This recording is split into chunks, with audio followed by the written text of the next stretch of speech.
हर रिश्ते की एक आवाज होती है, कभी प्यार की, कभी नाराजगी की और कभी उम्मीद की।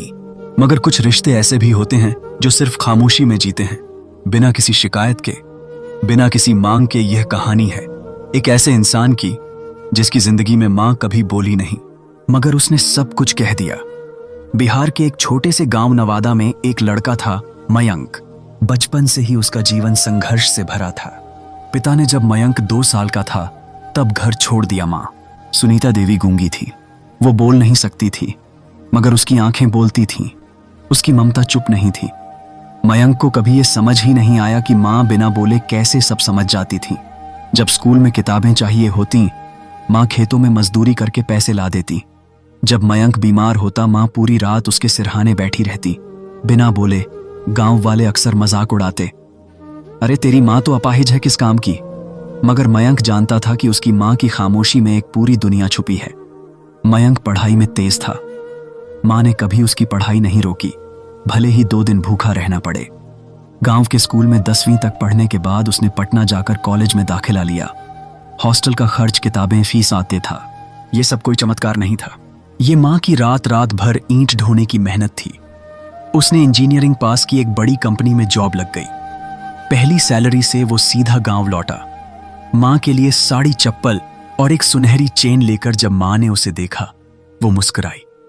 एक ऐसी मुस्कान जो सब कुछ कह रही थी। पहली बार मयंक की आंखों से आंसू गिरे। मां ने सिर्फ उसे गले लगाया, कुछ नहीं कहा। एक दिन कॉल आया, मां की तबीयत अचानक खराब हो गई है।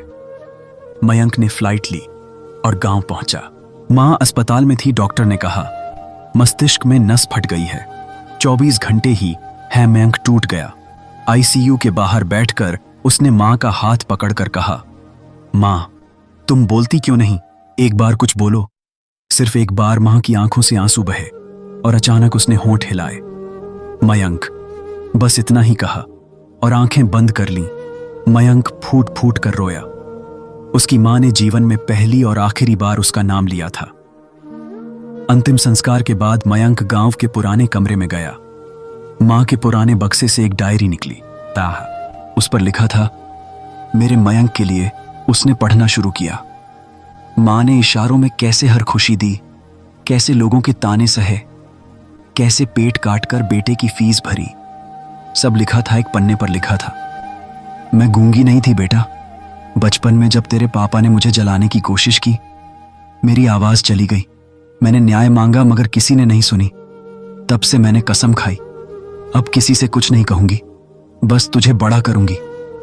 मयंक ने मां की तस्वीर के सामने दीपक जलाया।